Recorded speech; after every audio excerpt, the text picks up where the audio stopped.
Okay, you there? Hi, I'm Bobby Sparks, and we're here live with Doug Herald, the President and CEO of Time and Eternity. Doug, thank you for taking the time to talk with us today about your upcoming book and hope for time and eternity. You're welcome, Bobby. It's great to be here. Would you mind briefly telling us about what led you to writing your life story in this book? Well, a year ago, I've been working through lots of things over the last 46 years of my life, and a year ago, I recognized that I had sort of come to a pinnacle of hope inside of my own life and hope inside of what life had done for my work and for my family.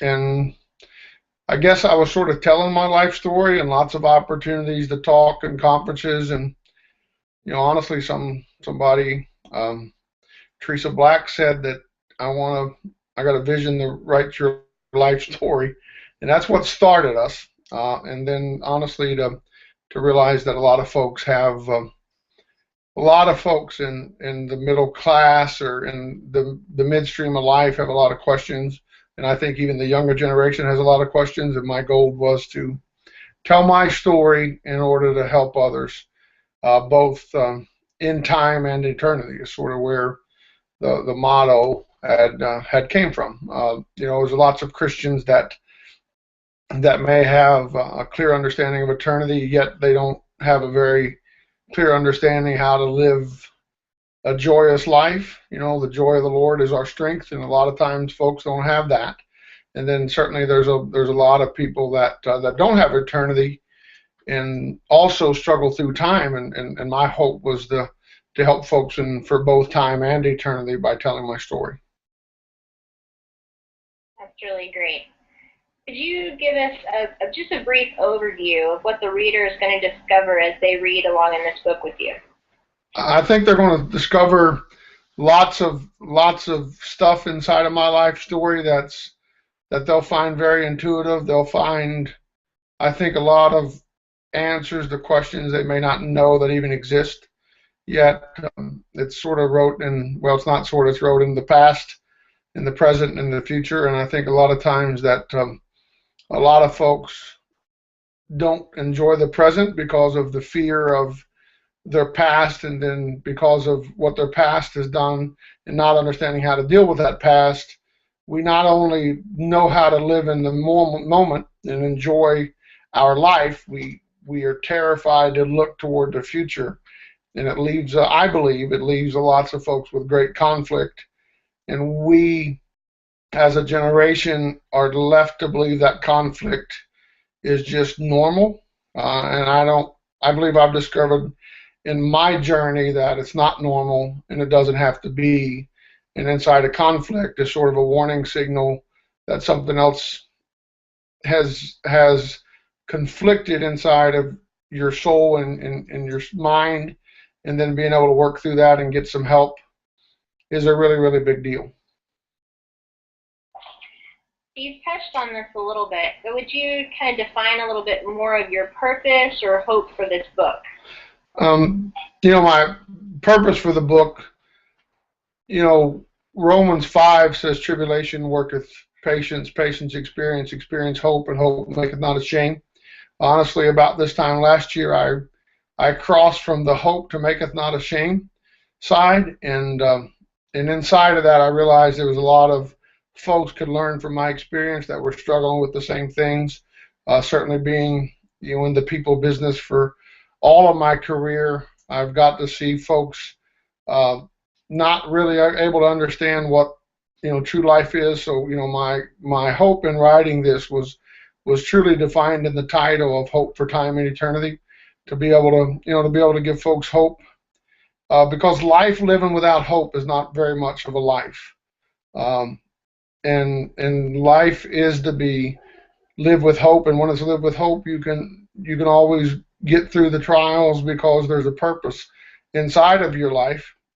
And certainly in my life, I lived the first 42 or 43 years without a lot of peace, thinking that was normal, truly being conflicted a lot of the times. And then now I live where 95% of the time I have great joy and peace. And that was never, for me, it was never about eternity, because I had found Christ at the age of 20 or 21. But for me, it was involved in a lot of stuff that I had went through in the past. And I know that we all have a past, and that past shapes our present and our future.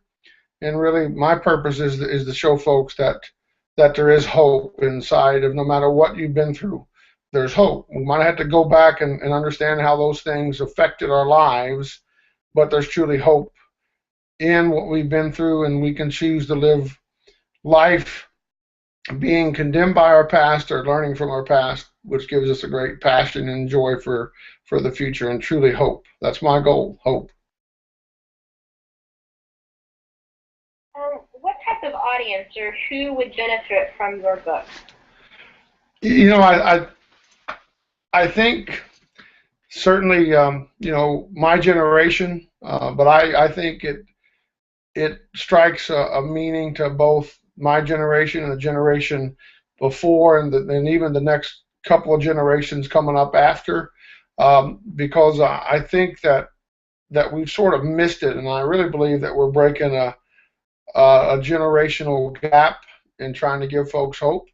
So and I don't mean this arrogantly, but I think there's lots of folks inside of life from the age of 20 to 60 or 70 that really can live a better quality of life with true hope and joy by taking a deep look and understanding of what has shaped their mental capacity, what has shaped their struggles inside of their life, and then also hoping that one day folks will recognize that there can be peace for both time and eternity.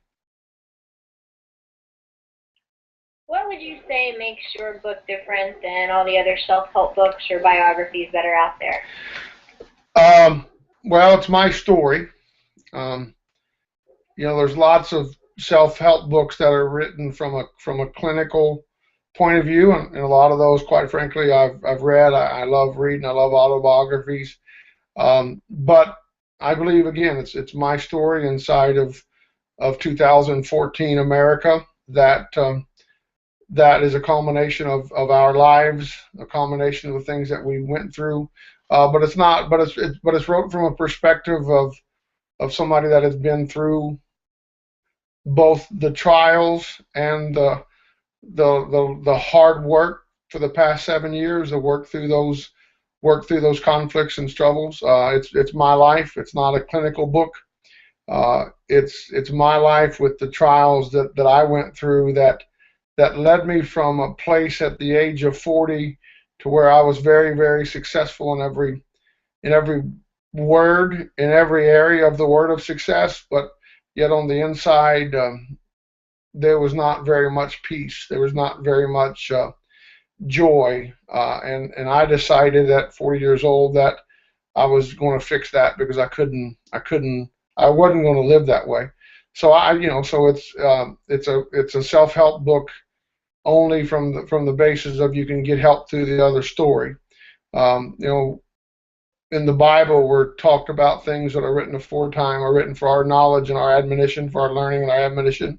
I think a lot of folks can get help from my story, because I don't think my story is it's obviously unique to me and my story, but I don't think that the struggles that I went through are unique at all. And I've learned that over the last 3 or 4 years in helping folks and in ministering to folks and just encouraging folks inside of life, inside of work, that a lot of the same struggles that I went through, I was able to take what I learned to really help them, and sometimes not even knowing. But so I think that's the difference. It's my story. It's a story that's based on lots of really hard work to go through the process, and it is a process. And I don't believe the process ends until we're gone, until we leave this life. In manufacturing, we call it continuous improvement. I believe that life can be led continuously improving, and I believe that's scriptural. I believe that's the key to life, and then learning not just how far you've came, but how far you got to go. I'm thrilled about how far I've came I'm thrilled about where I am, but I'm more thrilled about tomorrow and about the future with the tools that I've gotten through lots of really, really hard work, lots of painful emotional work, but nonetheless, the tools that I got over the course of the last 7 years are really exciting me about the future. And I live every day continuously improving in my life. And continuous improvement is not a straight up, it's peaks and valleys, as anybody in the manufacturing world understands, but there's more peaks than there are valleys, and there's certainly a very positive trend line, and there's lots of green fields in front of me in my life, and I'm looking forward to allowing my story to begin to help the rest of the world inside of just living with hope and knowing that there is something more. So Doug, I know you mentioned the Bible a lot. Is this book just for Christians? No, it's not. It's not just for Christians. I think there's a lot in it for Christians. I think there's a lot. There's a lot in it that. There's a lot in it for folks that have a desire and they've looked to fulfill their desire through religion. Um, I don't mean that negatively, but I think a lot of our problem is what religion has done to people and the bondage that it's put people under. I think there's a difference between the love of God that's inside Jesus Christ and what's in nearly every religion. And I certainly think there's forms of things that are right inside of those religions, but I think that we've missed the love of God and the peace of God and the joy of God to where it affects our lives, where we can affect other lives. And then not only I talk about the Bible a lot because certainly Christ is very important in my life, being saved and born again at the age of 21, and then working through this. He's been the best friend that I've ever had. But most of the folks that I found myself helping is in the midst of everyday life that are not per se Christians, that are just very successful executives, very successful people inside of life that have gotten to the point where everybody in the world says, well, it's a midlife crisis. I don't think it's a midlife crisis. I think it's a crisis that we come to because we've done everything somebody told us to do inside of life, and we get to that place and we still haven't sort of found the pot of gold at the end of the rainbow. Although we have all the things that the gold will buy us, there's still not completeness in what we call at time and eternity, the wholeness of life. And I think the wholeness of life, regardless of Christian or non-Christian, is something that every religion in the world teaches, and that is the nirvana of religion. That is the peace that comes inside of that. But I think a lot of folks inside of the world in which we live struggle in their heart every day, and a lot of them never consider who God is. They just struggle. And my hope is to help those with those struggles and see that the struggles that we're silently ashamed of as abnormal, or we've been told, or society is blocked out as abnormal, is very normal. And inside of those very normal, dark, painful places, there's real hope. And you've also mentioned a bit about manufacturing, and I've been impressed with what you've been able to accomplish so far in your life. Would you mind maybe briefing us a little bit on your background and give our listeners an idea of where you're coming from? I've been in the food industry since I was 19 years old. So I've been in manufacturing for nearly 30 years. It's hard to believe that I'm getting that old. And I've been in leadership since the age of 21 or 22 years old. And inside of that, I've worked very hard and I've been successful. And I've always been passionate about leadership. And then I believe that inside of the manufacturing realm, I'm a vice president of manufacturing for a food company, and there's about 500 people that I get to work for. About 2 years ago, in combination of sort of the completeness of my life, I was introduced to the servant leadership principles, known as Toyota Production Systems, or known as servant leadership. And that servant leadership is not just normal for the Japanese or for Toyota manufacturing. It is based on Christian principles. And when I got that leadership production model, it really clicked inside of my life as being, sort of a completeness of how to do it. We've been very successful inside of continuous improvement in our company since 2008. We've been able to take out large amounts of waste, and no matter how much we've taken out, uh, the continuous improvement model is more and more. So the model is identifying problems and developing people, and both of those things I'm very passionate about. So that's what I mean as far as the wholeness of life, and that's what I mean as far as inside of leaving the manufacturing principles, solving problems, putting in great processes, and developing people. That's sort of the key, not just in manufacturing, but also I believe in life.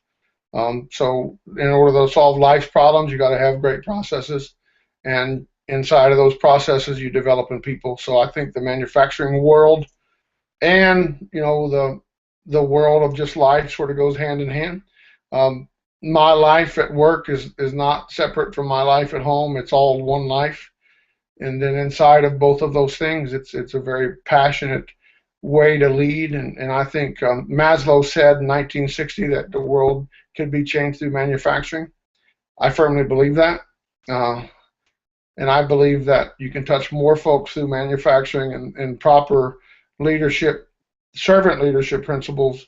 Uh, and there's a lot of hope out there for both companies and its employees. So again, if you even in where I work, I firmly believe in affecting folks for time, and then it gives them a better quality of life. It gives them a reason to get up and come to work every day. And you won't get all of them, but you'll certainly get a large percentage of them. And at some point, it's not about dollars and cents. At some point, it's about their purpose, and there's a leadership style, and there's an operating system that can link both purpose of the employee with the overall prosperity of both employee and the company. So it's just sort of been my life, manufacturing, and you know it's been a big part of my life for nearly 30 years. So that's what I do, and I've learned over the last couple of years that it's all one.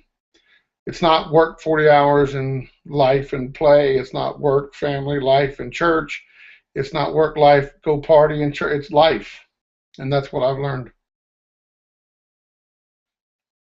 Well, Doug, I know that your book, In Hope for Time and Eternity, is going to be released on June 15th. It's going to be available on Amazon, Barnes& & Noble, through the timeandeternity.net website, and also through the publisher Shulon Press. Is there anything else that you'd like to share with our listeners?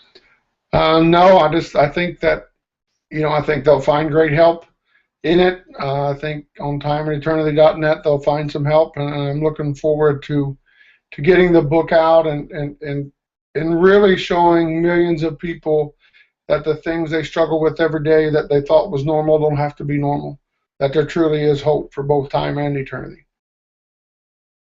Well, Doug, thank you again for your time, and thank you to our listeners for tuning in. If you have any questions, feel free to leave us a comment. You can email us at info@timeandeternity.net. You can check out our website, www.timeandeternity.net, or you can give us a call at 877-478-9471. All right, thanks, Bobby. Thank you, Doug.